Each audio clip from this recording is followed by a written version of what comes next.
thank you again, everyone, for being here today. Thank you to the judges for adjudicating, and thank you to our opposition for your spirited debate. So I don't think that you really expect us to believe that when Germany invaded France, that everyone just sat down and said okay. When the Germans were forcing, when the Germans were forcing you to work forcing people to work in the factories and give away all the coal, when they were forcing you to pay for your own occupation, all of the French just sat down and said okay. I don't think that that's true at all. I think that there are many instances where people printed newspapers that were against the law, but they still did it, where people protested. There were marches down the Champs-Élysées. I mean, I don't think that there was no resistance at all like you expect us to believe.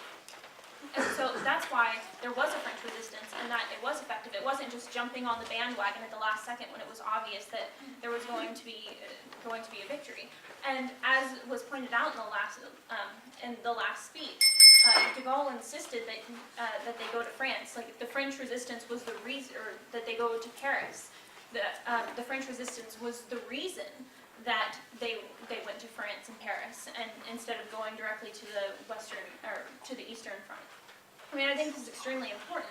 And if the French resistance was so ineffective, then why were they sending more than 4,000 reports, intelligence reports, to the Allies each month by 1944? They were sending more than 4,000. Not right now, thank you. More than 4,000 intelligence reports, and the British intelligence agencies were fighting over who got access to these reports because they were so effective.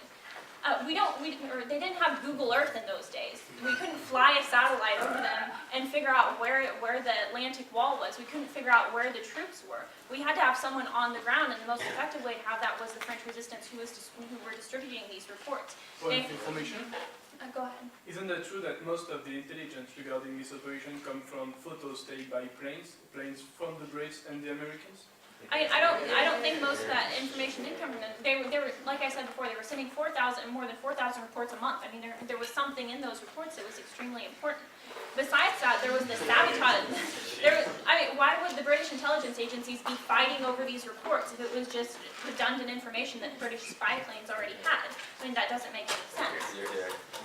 So, then we also talked about sabotage, and we didn't have forces inside the sabotage.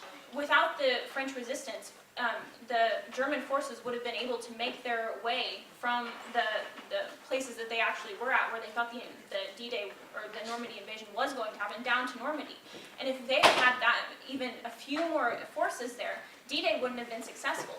D-Day would not have been successful without the French resistance.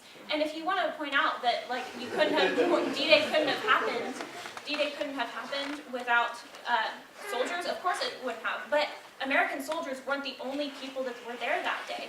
The Americans only took 2 of the 5 beaches. There were the Canadian troops and there were the British troops that actually took a lot of the losses. On the Eastern Front, there were the Soviet troops. I don't think that you can say that the Americans played as large a role as you would like us to believe. Yeah. And so I want to move on and talk about. Okay, go ahead. So what you've basically been saying, that a few thousand men practicing sabotage is more dangerous than a million soldiers. Let me ask you this: would you rather be attacked by a mole or by a freight train? I mean, I don't think that's a useful analogy. I think a more useful analogy is one that we brought up before about, like, terrorist attacks in the United States. There are some people in Al-Qaeda who are attacking the United States, and we're extremely afraid of them, and they're effective. September 11th was effective because it made all of us afraid, not just because they killed 3,000 people, but because we're terrified that such a small force, that the U.S. Army can't defeat, by the way, because we're still over there fighting, like, years later.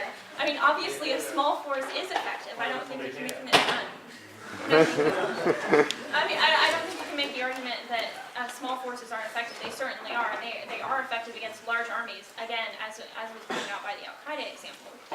So I want to move on into the myth that the United States Army was actually that effective or that involved. So Jim talked about this a little bit. The Soviets lost more people in the war than the United States Army put into the war altogether.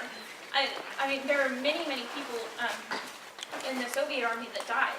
And so the US Army wasn't that important in the scheme of things. If you want to make the argument that the US military-industrial complex was effective, yes it was, but the Army itself wasn't that effective. They were the ones who screwed up the exercise Tiger and killed like 750 and more of their own people for no reason, because they didn't have the intelligence that the French resistance provided them with.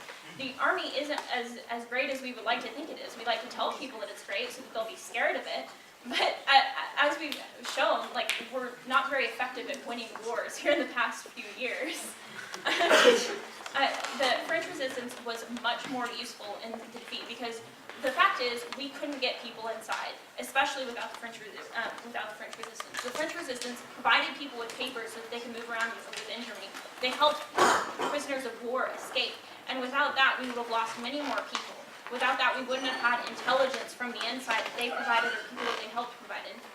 And I don't think that this is actually something that you can argue because small forces are effective.